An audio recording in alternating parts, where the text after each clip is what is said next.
తెలంగాణలో రుణమాఫీ అమలుపై కాంగ్రెస్ బీఆర్ఎస్ల మధ్య మాటల యుద్ధం కొనసాగుతూనే ఉంది. చాలా మంది రైతులకు మాఫీ చేయకుండా ప్రభుత్వం మోసం చేసిందని బీఆర్ఎస్ విమర్శిస్తోంది. సాంకేతిక కారణాల వల్ల కొందరికి మాఫీ కాలేదని, అర్హులందరికీ మాఫీ జరుగుతుందని కాంగ్రెస్ సర్కార్ చెబుతోంది. తాజాగా యాదాద్రి ఆలయ కేంద్రంగా రుణమాఫీ పాలిటిక్స్ హీటెక్కాయి. అధికార కాంగ్రెస్, ప్రతిపక్ష బీఆర్ఎస్ నేతల మధ్య రుణమాఫీ వివాదం ముదురుతోంది. రుణమాఫీ వివాదంలోకి దేవులను లాగుతున్నారా అంటే హరీష్ రావు టెంపుల్ టూర్ అందుకే అంటోంది కాంగ్రెస్. ఇటు గులాబీ పార్టీ మాత్రం దేవులపై ఒట్టేసి కూడా హామీలు అమలు చేయలేదని చెబుతోంది. దీంతో ఇప్పుడు ఈ రెండు పార్టీల దూకుడుతో తెలంగాణ రాజకీయం వేడెక్కింది.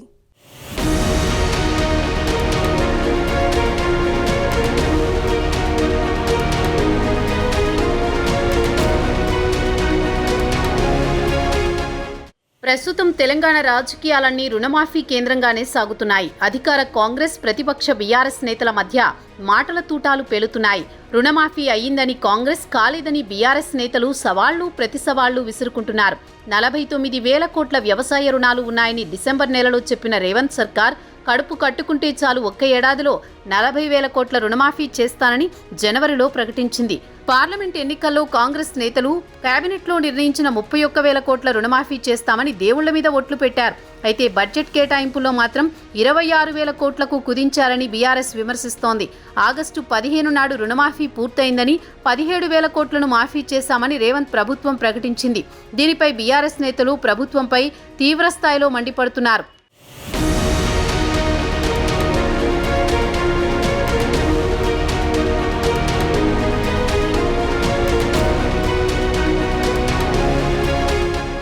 తాజాగా యాదాద్రి ఆలయ కేంద్రంగా రాష్ట్ర రాజకీయాలు ఒక్కసారిగా వేడెక్కాయి. లక్ష్మీ నరసింహస్వామి సాక్షిగా అధికార కాంగ్రెస్, ప్రతిపక్ష బీఆర్ఎస్ మధ్య రుణమాఫీ వివాదం ముదురుతోంది.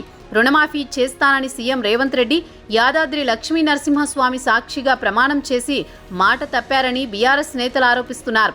రుణమాఫీ పేరుతో సీఎం రేవంత్ ప్రజల్ని మోసం చేశారని మండిపడుతున్నారు.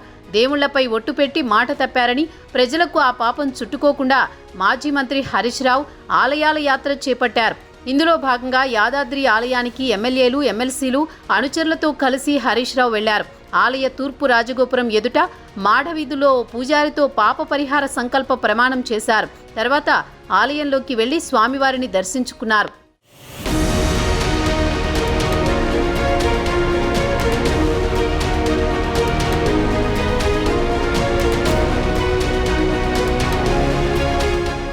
రుణమాఫీ చేయడంలో కాంగ్రెస్ ప్రభుత్వం విఫలమైందని హరీష్ ఆరోపించారు.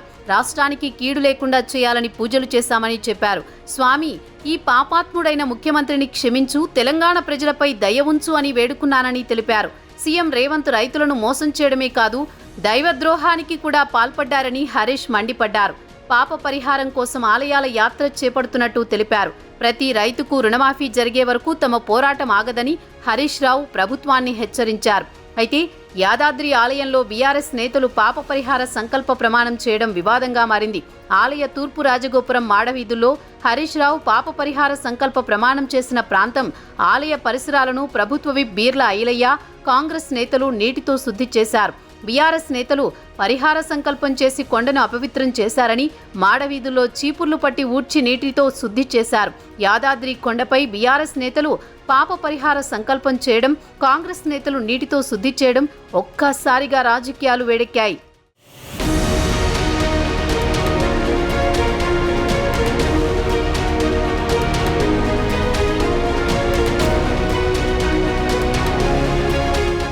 బీఆర్ఎస్ నేతలు యాదగిరిగుట్ట ఆలయాన్ని అపవిత్రం చేశారని, దేవుడి సన్నిధిలో రాజకీయాలు మాట్లాడి హరీష్ రావు ఆలయానికి మైల పట్టించారని కాంగ్రెస్ నేతలు మండిపడుతున్నారు.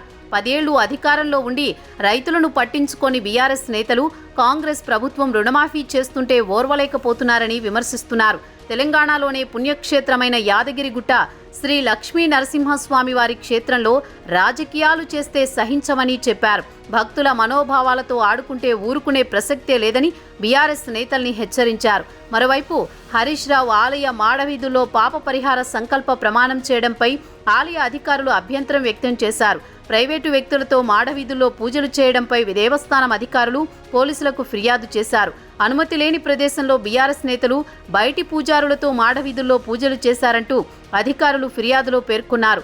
మొత్తానికి రుణమాఫీ వివాదంతో యాదగిరిగుట్ట లక్ష్మీ నరసింహస్వామి సన్నిధిలో అధికార కాంగ్రెస్, ప్రతిపక్ష బీఆర్ఎస్ నేతలు పరస్పరం పోలీసులకు ఫిర్యాదు చేసుకున్నారు.